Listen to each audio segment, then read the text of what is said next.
اٹھانا، اس کو نکالنا، اس کو سڑکوں پر لے جانا، گھمانا، یہ ساری کی ساری چیزیں حرام ہیں۔ قیامت کے دن تم جناب محمد رسول اللہ کو کیا منہ دکھا سکو گے؟ تم اپنے بزرگوں کو، اپنے اماموں کو، اپنے مولویوں کو بھی منہ دکھانے کے لائق نہیں ہو۔ میں سوال کرتا ہوں کہ ایک بات بتاؤ، تم نے یہ تعزیہ نکالا، کیوں نکالتے ہو؟ کہنے لگے حسین کا ماتم کرتے ہیں۔ ہم نے کہا ویسے تو تم سب کو زندہ مانتے ہو، لیکن حسین کو مرا ہوا کیوں مانتے ہو؟ کہ نہیں وہ مرے نہیں ہیں۔ میں نے کہا جب مرے نہیں ہیں تو پھر ماتم کس کا کرتے ہو؟ کہنے لگے چپ رہو، ہم نے اپنے باپ دادا کو یہی کرتے ہوئے دیکھا، یہ دلیل ہے۔ ارے مجھے تو بتاؤ، قرآن کہہ رہا ہے لا تقولوا لمن يقتل في سبيل الله اموات، جو اللہ کی راہ میں قتل کر دیے جائیں تم ان کو مردہ نہ کہو، بل احیاء، بلکہ وہ زندہ ہے۔ ایک جگہ اللہ نے فرمایا عند ربہم، وہ اپنے رب کے یہاں زندہ ہے، یرزقون، روزی دیے جا رہے ہیں۔ اور ایک جگہ فرمایا کہ وہ زندہ ہے ولکن لا تشعرون، لیکن تمہیں اس کا علم نہیں ہے، تم اس کے بارے میں جانتے نہیں ہو کہ وہ کہاں زندہ ہے۔ چلو یہ تو کلیئر ہو گیا، جو اللہ کی راہ میں قتل کر دیا جائے مردہ ہے یا نہیں، یہ تو ایک اختلافی مسئلہ ہے، لیکن مردہ کہنے سے ہمیں روکا گیا ہے۔ اللہ نے یہ نہیں کہا کہ وہ مردہ نہیں ہے، اللہ نے یہ کہا کہ تم ان کو مردہ نہ کہو، لا تقولوا لمن يقتل في سبيل اللہ، تم ان کو مردہ نہ کہو۔ جب ان کو مردہ کہنے کا حکم نہیں ہے اور تمہاری نظر میں شہید تو مرتا ہی نہیں ہے، وہ زندہ ہے، تو مجھے بتاؤ کہ جب زندہ ہے تو پھر ماتم کیسا؟ تم ماتم کر کے مردہ مان لو تو پکے مسلمان، اور ہم ان کو مردہ کہہ دیں تو ہم اسلام سے خارج ہو جاتے ہیں، ہم اسلام سے خارج ہو جاتے ہیں، ہم اسلام سے بے دخل ہو جاتے ہیں، ہم ملت اسلامیہ سے نکل جاتے ہیں، کیونکہ ہم نے ان کو مردہ مان لیا ہے۔ تم ان کو مردہ مان کر ماتم کرو تو سب جائز ہے، اگر زندہ ہے تو ماتم کیسا؟ زندہ ہے تو ماتم کیسا؟ اگر زندگی میں کسی کا ماتم کرنا جائز ہے تو تیرا باپ زندہ ہے، رو کر تو دکھا، تیری ماں زندہ ہے، ماتم کر کے تو دکھا، تیرا دادا زندہ ہے، ماتم کر کے تو دکھا۔ اپنے باپ کی زندگی میں ماتم کرے گا تو توہین ہوگی کہ باپ تو زندہ، لوگ کہیں گے ماتم کیوں کر رہا ہے؟ ارے زندہ کا بھی کہیں ماتم ہوتا ہے، تجھے کوئی اور نہیں ملا تھا ماتم کرنے کے لیے؟ فاطمہ کا باپ اور اس کے نواسے ہی ملے تھے کہ وہ، اور قانون تو دیکھو، قانون تو دیکھو، یہاں حضرت حسین 10 تاریخ کو شہید ہوئے تو ان کا ماتم ہوگا، اور وہاں 12 ربیع الاول کو جناب محمد رسول اللہ کا انتقال ہوا تو وہاں جناب محمد رسول اللہ کی خوشی منائی جائے گی۔ غور طلب مسئلہ ہے یہ، یہاں تو 10 تاریخ کو شہید ہوئے حضرت حسین تو ماتم ہو رہا ہے، اور وہاں 12 ربیع الاول کو جناب محمد رسول اللہ کا انتقال ہوا تو وہاں خوشیاں منائی جا رہی ہیں، قمقمے جلائے جا رہے ہیں، لائٹیں جلائی جا رہی ہیں، اگربتیاں جلائی جا رہی ہیں، اور کہا جا رہا کہ آج کے دن جناب محمد رسول اللہ کا جنم ہوا، پیدائش ہوئی۔ پیدائش میں تو اختلاف ہے لیکن انتقال میں تو اختلاف کسی کا نہیں ہے۔ تم کہتے ہو 12 کو پیدا ہوئے، ہم کہتے ہیں 9 کو پیدا ہوئے، چلو 9 یا 12 میں سے کوئی ایک تو صحیح ہے۔ اختلاف پیدائش میں تو ہے لیکن انتقال میں تو اختلاف نہیں ہے۔ اور آپ کو ایک پوائنٹ کی بات بتاؤں، چلو میں نے مان لیا کہ 12 تاریخ کو پیدا ہوئے، چلو آپ کی بات سر آنکھوں پر، تو کبھی آپ نے اس حکمت پر بھی غور کیا کہ ایسا کیوں ہوا 12 ہی کو؟ آپ کو ایک پوائنٹ کی بات بتاؤں، اللہ کے نبی پیدا کس دن ہوئے؟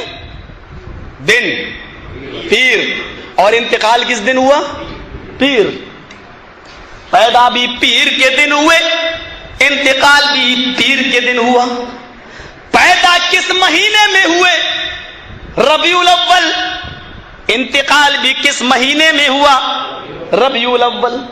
پیدا بھی 12 تاریخ کو ہوئے، انتقال بھی 12 تاریخ کو ہوا۔ اے بریلوی کٹھ ملاؤ، کبھی تم نے غور بھی کیا ہے اس حکمت پر؟ 12 تاریخ کو آپ پیدا ہوئے پیر کے دن، پیر کے دن صرف میلاد ہی نہ بنانا، خوشیاں ہی نہیں منانا، یہ دن آپ کے انتقال کا دن ہے، اس کو بھی سامنے رکھنا۔ 12 ربیع الاول اس مہینے کو صرف خوشی کا مہینہ ہی نہیں بنانا. اگر اس مہینے میں سورج چمکا تھا تو اسی مہینے میں سورج غروب بھی ہوا تھا. اس لیے خوشیاں اتنی نہ منانا کہ غروب ہونے کا، انتقال ہونے کا غم بھول جاؤ. 12 تاریخ کو بھی قمب میں اور لائٹ جلا کر اتنا خوش نہ ہونا کہ 12 ربیع الاول کو جناب محمد رسول اللہ کا انتقال ہوا. اس تاریخ میں امام حسین 10 تاریخ کو پیدا ہوئے تو تم شہادت مناتے ہو، ماتم کرتے ہو. میں پوچھتا ہوں کہ 12 ربیع الاول کا دن تھا اور حضرت فاطمہ چیختی جا رہی تھی. امام بخاری اس روایت کو لاتے کہ 12 ربیع الاول کا دن نبی اکرم کی روح نکل چکی ہے قبض عنصری سے، اور حضرت فاطمہ چیخ چیخ کر کہتی جا رہی ہے واہ کر بابا من عجاب رب بندہ، واہ کر بابا من جنت الفردوس مأوا، واہ کر بابا الا جبریل لنا. ہائے میرے ابو، آپ کو اللہ نے بلایا اور آپ نے اس دعوت کو قبول کر لیا. واہ کر بابا من عجاب رب بندہ، ہائے میرے ابو، آپ کو اللہ نے دعوت دی، اپنے پاس بلایا اور آپ چلے گئے. یہ بھی نہیں سوچا کہ پیچھے کن کو چھوڑ رہے ہیں. آپ کو آپ کے رب نے بلایا اور آپ چلے گئے. واہ کر بابا من جنت الفردوس ماوا، ہائے میرے ابو، آپ کا ٹھکانہ تو جنت الفردوس ہے. واہ کر بابا الا جبریل لنا، آئے میرے ابو، اب جبرائیل کس کے پاس آئیں گے قرآن لے کر، اب کس کے پاس آئیں گے وحی لے کر. میں جبرائیل کو بلاتی ہوں اور آپ کے انتقال کی خبر دیتی ہوں. میں جبرائیل کو بلاتی ہوں اور ان کو بتا دیتی ہوں اے جبرائیل اب نہ آنا، محمد رسول اللہ اس دنیا میں نہ رہے. وہاں 12 ربیع الاول کو حضرت فاطمہ کا یہ حال ہے، یہ حال ہے، اور تم 12 ربیع الاول کو لائٹیں جلاتے ہو، قمقمے جلاتے ہو. مجھے بتاؤ تو صحیح، حضرت فاطمہ کے غم میں تم شریک کیوں نہیں ہوئے؟ سوال کرنا تو ہمیں بھی آتا ہے، لیکن مجھے معلوم ہے کہ اس کا جواب تم کیا دو گے. تمہارے یہاں کے مولوی تو انڈیا کے مولویوں سے خطرناک ہیں. ہمارے ہاں اگر یہ سوال کر دیں تو لوگ کہیں گے کہ مولوی جرجیز کی تقریر میں نہ جانا، نکاح ٹوٹ جائے گا. یہ جواب ہوگا. تمہارے یہاں میرے ان سوالوں کا جواب کیا ہوگا اللہ ہی بہتر جانے، کیونکہ یہاں تو بغیر ٹیٹی اور لانچر کے بات ہی نہیں ہوتی ہے. میں نہیں جانتا ہوں اس سوال کا جواب تمہاری نظروں میں کیا ہوگا، اللہ بہتر جانے. لیکن میرا سوال پھر بھی باقی رہے گا، میرے مرنے کے بعد بھی باقی رہے گا. مجھے اتنا بتا دو، امام حسین شہید ہوئے، ان کی شہادت کا غم تم آج تک منا رہے ہو اس لیے کہ حسین کی بیوی نے منایا، حسین کے بیٹے نے منایا، تو تم آج تک منا رہے ہو. میں پوچھتا ہوں کہ محمد رسول اللہ کے انتقال کا غم ان کی بیٹی بنا رہی ہے تو تم کیوں نہیں بنا رہے ہو؟ ان کے غم میں تم شریک کیوں نہیں ہوئے ہو؟ اور غم بھی ایسا جو تھوڑا بہت نہیں ہے.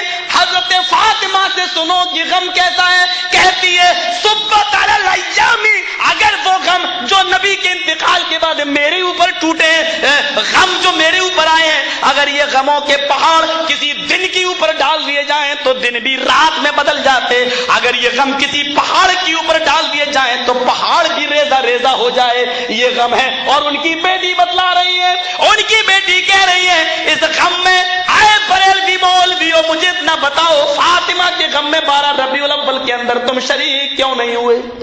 ہم اہل حدیثوں سے پوچھو گے تو ہمارے پاس تو ایک ہی جواب ہے، 3 دن سے زیادہ ماتم کرنا جائز ہی نہیں ہے، 3 دن سے زیادہ غم کرنا جائز بھی نہیں ہے. ہم تو ایک ہی جواب دیں گے، اور یہ طریقہ، یہ اصول بھی ہم نے سیکھا ہے تو جناب محمد رسول اللہ صلی اللہ علیہ وسلم کی تعلیم سے سیکھا ہے. تم تو مانتے ہی نہیں ہو. تم بتاؤ کہ تمہارا جواب کیا ہوگا. حسین کا ماتم اب تک کیے آ رہے ہو، حالانکہ وہ زندہ بھی ہے تمہاری نظروں میں، پھر بھی ماتم کرتے چلے آ رہے ہو. مجھے بتاؤ کہ جناب محمد رسول اللہ کا غم فاطمہ منا رہی ہے.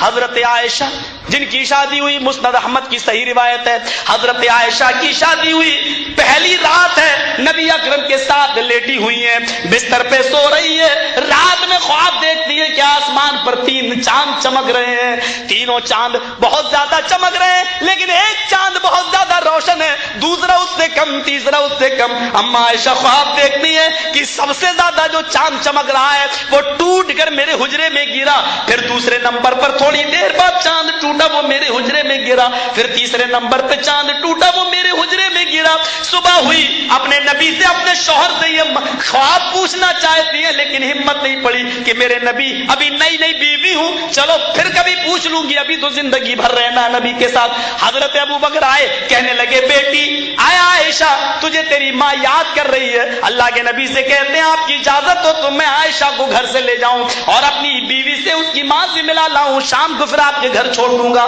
فرمایا آپ کی بیٹی بھی ہے، لے جاؤ۔ حضرت عائشہ کو لے گئے، حضرت عائشہ اپنی ماں اور باپ کے ساتھ کھانا کھا رہی ہیں اور کہتی ہیں ابو جان آپ کو بھی تو خواب کی تعبیر کا علم ہے، آپ ہی بتا دیجئے، آج کی رات میں نے خواب دیکھا ہے کہ سب سے زیادہ چمکنے والا چاند ٹوٹ کر میرے حجرے میں گرا۔ حضرت ابو بکر صدیق کی آنکھوں میں آنسو آ گئے، کہا عائشہ کیا تم نے اس خواب کو جناب محمد رسول اللہ سے بیان تو نہیں فرما دیا؟ فرمایا نہیں۔ کہا میری بیٹی نبی اکرم سے اس خواب کی تعبیر نہ پوچھنا، جب یہ تیرا خواب پورا ہوگا تو میں خود تجھے بتا دوں گا، میں تجھے بتا دوں گا۔